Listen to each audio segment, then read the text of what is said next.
my loves. So if you've clicked onto this video, I am here to do a short Q&A, really focusing on my practice and a couple of, other questions that I've been asked. I kind of put the feelers out last week to ask if there were any videos that were being requested, and got a lot of classes requested, but also one of the main things was kind of a Q&A about my practice, about what got me into teaching, about where I did my training. So I hope this is going to be helpful for anyone who was asking those questions. And yeah, I've got my mug of tea. We will get started. The first question that I got, and I got it a couple of times, was what kind of led me into my yoga practice. I have been practicing yoga now for around 7 years, somewhere between 7 and 8 years. When I first started practicing, it wasn't something that I immediately took to, or at least not in the first class that I went to, definitely. I did really enjoy the class, but it wasn't something that was mind-blowing and, dependent on where you first start your practice, whether you start your practice online, whether you start your practice in a yoga studio, you're going to get very different, impressions. But I started kind of a daily practice, I think around 4 years ago. And it was honestly one of the most eye-opening, just wonderful things to have this practice to fall back on, something that I did every day, to have that routine. And yeah, it completely kind of changed my mindset. And I think sometimes it's finding the right teacher, or, being in the right headspace to kind of like start a daily practice as well can be really important. So that's what I'd lead into saying for how I kind of came to my practice. It was a time where I was working, a very, very hectic schedule in London, so everything was hugely busy, and it just gave me time to switch off, which was really, really needed at the time, which kind of leads into the second question that I got asked an awful amount, which was when I did my training and who I trained with. So I decided that teaching was something that I really wanted to do maybe a year and a half after I started a daily practice. And I was like, this is something that I'd really love to do. It's something that I'd love to facilitate for other people. And I had a bit of time on my hands. So it was during kind of the first COVID lockdown. And I did my training. I did a month's intensive, so 200 hours with Yoga London. And it was an amazing training. It was a time where I think everybody was feeling really disconnected, particularly in London, with all of the lockdowns, and there were loads of restrictions about who you could see, who you couldn't see. And then suddenly, I think there were around 30 of us that were just kind of put into a room every day for a month all together. And it was a huge bonding experience. I had an amazing course leader, Jess Leach, when I was at Yoga London.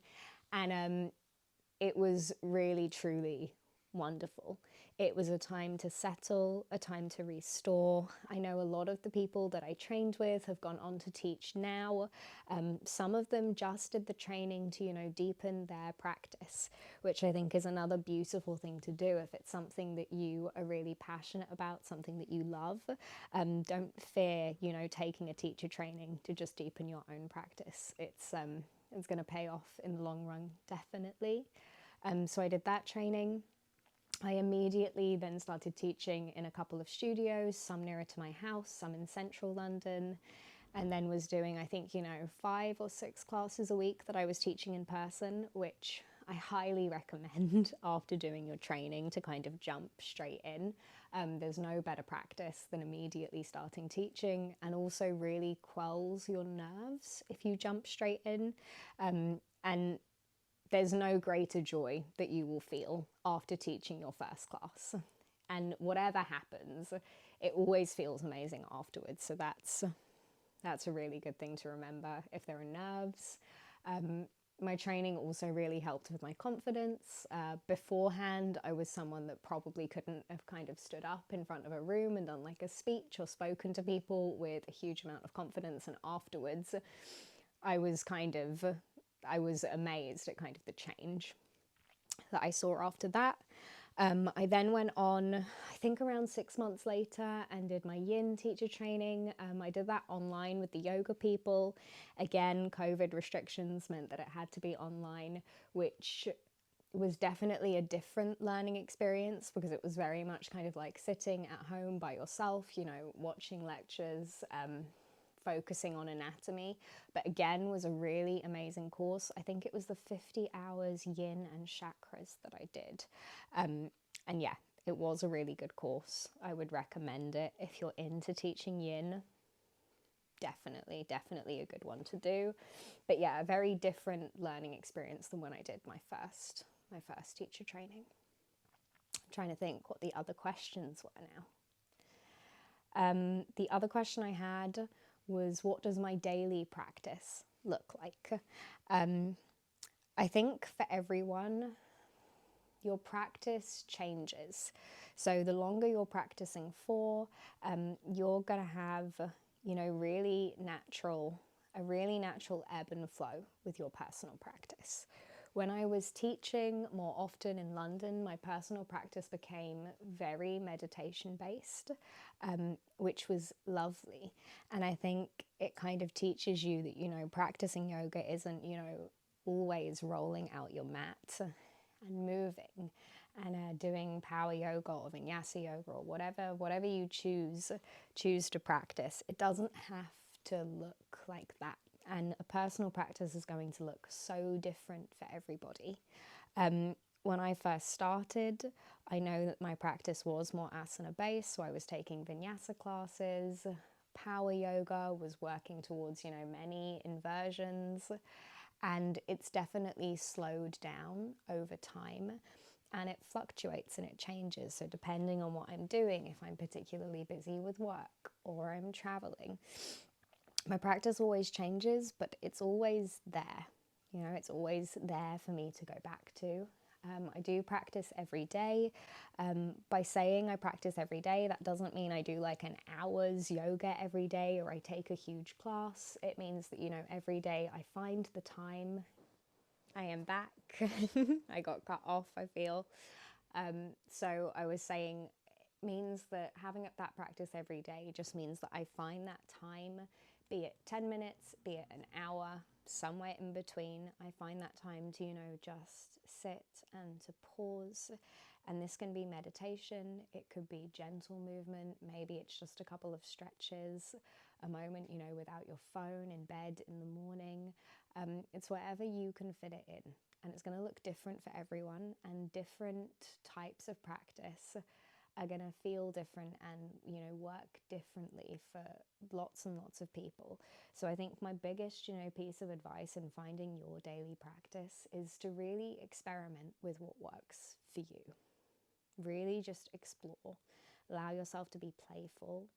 The way that I teach kind of leads from that as well. So if you've come to one of my classes in person in London, or maybe you've practiced with me online, you know that I really lead through intuitive movement. So my main key through any class is to make sure that everybody's aware that it's completely okay to just listen to what the body's asking of you. So if you come to my class, you'll quite often hear me say at the start, if you want to lie down on the mat and take child's pose for the whole hour, no one's going to be judgmental here. You know, take that. Listen to what the body really wants. So you really want to lead with intuition whenever you're practicing, and just stay true to, you know, what feels nourishing for you. So I'm a big advocate of slow flow, of taking things a little slower. You'll know that if you've practiced with me before, I'm sure. But yeah, it's finding what works for you. Definitely. The other question that I got, which I will lead into, is if there is anything that I kind of recommend getting when you start your yoga practice. I know when I started, I definitely was purchasing, you know, new gear to wear, was, you know, practicing with, you know, a particular mat. And the further I get down the line of practicing, the more I know that all I really need to practice is myself and maybe a cushion. I don't think you need anything fancy to start your practice. I think all you need is kind of the willingness to start. That being said, there are a couple of amazing yoga companies that I definitely turn to, which I'll talk a little about now.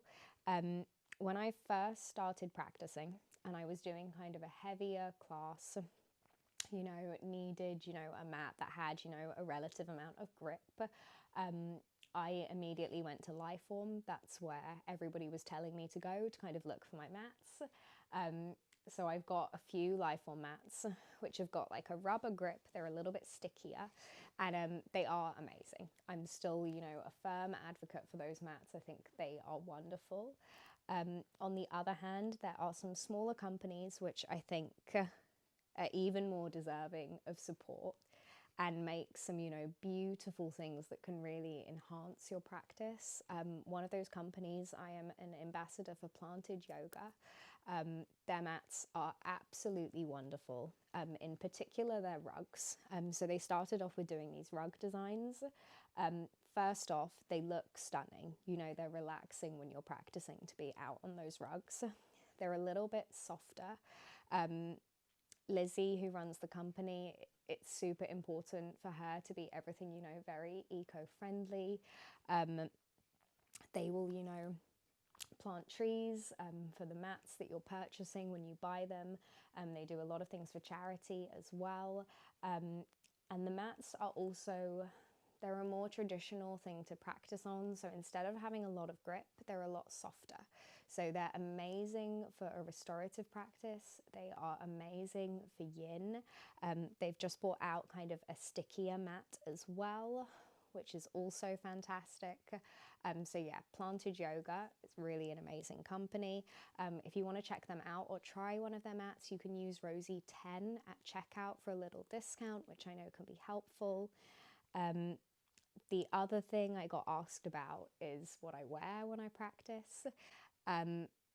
I could wear anything to practice in. I recently just taught a video on my YouTube where I was wearing my jeans and all of my friends were like, are you insane wearing jeans to practice in? And I'm like, no, I kind of practice in whatever I'm wearing. All of that being said, even though I, you know, tend to practice in just whatever I'm wearing, it can obviously be super, super nice to have, you know, clothes that are really soft, clothes that you can move easily in. There is an amazing brand called Studio Noga, and it's run by a friend of mine, Cloudy, and her stuff is absolutely beautiful. So all of the pieces are knitted. They fit so nicely. Everything is super soft. It's a very small company, so one that's, you know, also really nice to support. And not on top of the clothes being absolutely beautiful and amazing to practice in, they also make some amazing props. So blocks, eye cushions, eye pillows. They also take custom orders. So all of the companies that I talk about, I will link down to below so you can kind of have a look, check them out. And as always, you know, I'll stand by the fact that you don't need anything in particular to practice in, but it can be really nice to kind of treat yourself and have something that you put on when you practice and kind of make a bit of a routine. I also really love to, you know, light incense when I'm practicing, or you know, put on a candle, put on some music. I do have a couple of playlists for flows for when I was doing more of my studio classes, so maybe I will put those below as well. They're Spotify playlists for when you're practicing, and you can feel free to kind of put those on in the background as well. What else was I going to say? Yeah, so the last question that I got, which I've just had to like get up and have a look at my little list on Instagram for, was what other things I do, what I used to work in. So I'm trained in fashion design. I studied at the London College of Fashion, worked for many kind of London-based designers for a long old time. And I still, work freelance in pattern cutting, working on a few projects by myself at the moment. I write as well, so if you have had a look through my Instagram, you'll probably see some poetry, some other little bits littered through. So yeah, a plethora of different kind of creative things. And yeah, I think that was all I was going to end on. So I will wish you guys a lovely day. I hope that me answering some of those questions gave you kind of the stuff that you were looking for. And yeah, there are going to be 3 new practices next week popping up.